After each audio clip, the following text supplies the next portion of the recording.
watch out for. Right. Interested about that one. I know. We hate hearing about scams this time of year. The one piece of advice I know I heard was that the sooner you file, the better it is for you, so no one can come in and file behind you, right? You want to get, if you're the first tax return in, it's much harder to be the second tax return in if you're trying to do a fake one. So we've got two people here to introduce you to. David Tucker is with IRS Media Relations, and Mike Battorf is a criminal investigation special agent as well with the IRS. Thanks for coming in. I know it's a busy time of year, right? Taxes are due a week from tomorrow night at midnight. I want to start off talking about this scam. What's going on, and what do people need to know? Well, you know, one of the ones that we've seen an increase in this filing season is the W-2 phishing scheme, and what they're doing is the potential criminals are spoofing emails to HR departments at any company where there's no discrimination on what size company, whether they're public companies or private companies. They'll send a spoofed email to the HR department asking for all the W-2 information for all their employees. Oh, wow. And the HR department will send that response back. And as soon as they send that response back, it goes to the potential criminals. And they now have all legitimate W-2 information. Wow. And what makes that difficult is 24 to 48 hours after that, we're finding false tax returns being filed. And those tax returns look very legitimate because they're from legit W-2s. It's just that the criminals have taken the bank routing numbers and the direct deposit numbers and put them into their accounts. Oh my gosh. So again, when the legitimate taxpayer goes to file a return, it gets kicked back because there's already a return on file.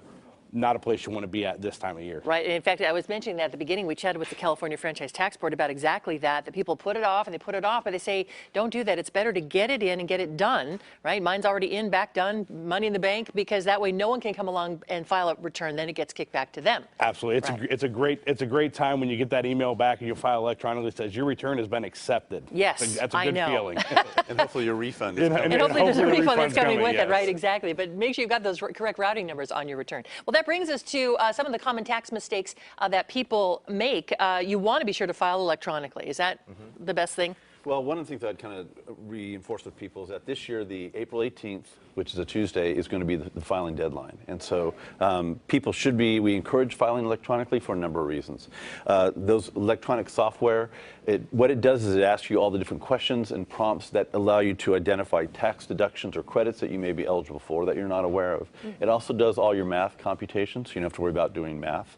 And it's the safest and most secure way to file for your tax return. And I would also say if you're getting a deposit, if you're getting a refund, then by requesting direct deposit into your bank account, that's also the most safest way and the fastest way to actually get that refund back in your pocket. I know people like that check, but you're right.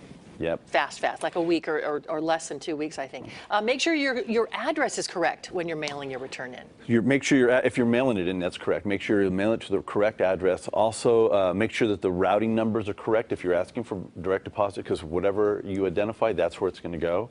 And I would also say that taxpayers should remember that they are, regardless of whether they have a tax preparer fill it out or whether they do, they're responsible for what's on that tax return. So look through it carefully, make sure your Social Security numbers are accurate, sign it, and make sure that everything is perfect before you send it off, and keep a copy in your records for future reference. Okay. It says here tax tables. How do we make mistakes using the tax tables? Is it just reading the incorrect? Now that's if you're trying to do it on a paper return, then yes, then you want to look at the tax tables because you'll have to identify where you fall into that. But that's why we encourage electronic as well, because it tabulates all that for you automatically, and so you don't have to worry about trying to look through tax tables and things of that information. Gotcha. And our website has at irs.gov has all that information in terms of where tax tables are at, as well as other information. Okay, good. You mentioned filling out requested info correctly and reviewing all figures to make sure those are correct and the correct routing numbers and account numbers. And then one of the most common things I hear is that people don't sign their return. One of our employees here said hers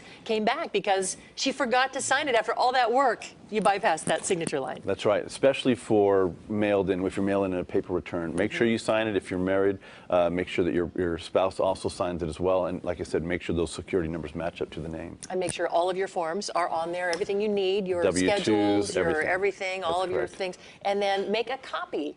You know, my tax preparer gave me one, but I don't know that I've ever thought about, before I used a tax preparer, to actually make a copy.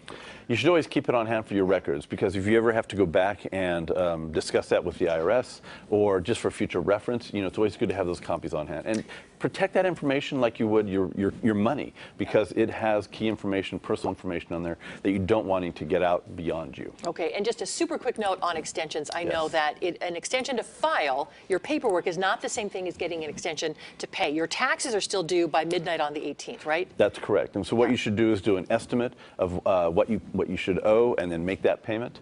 If you're going to have to file, you can do it easily online. It's a 6-month extension, which takes you out to October, and then you can do that online, or you can request a form 4868 if you're going to do it by paper. So many forms. I know, it's a lot. You see there on the screen, there is help if you want to drop by the Tax Assistance Center at 4330 Watt Avenue in Sacramento. There's a phone number for appointments if you'd like to go in and get help from the nice people at the IRS. Thank you both for being here this morning. Thank you. We appreciate your time. David Tucker with Media Relations, and Michael Batdorf, an investigative special agent. All right, there you go. Don't make those mistakes. Pay attention. Don't rush it. Get help right here, right there. Courtney, back to you. And sign it. And Sign it.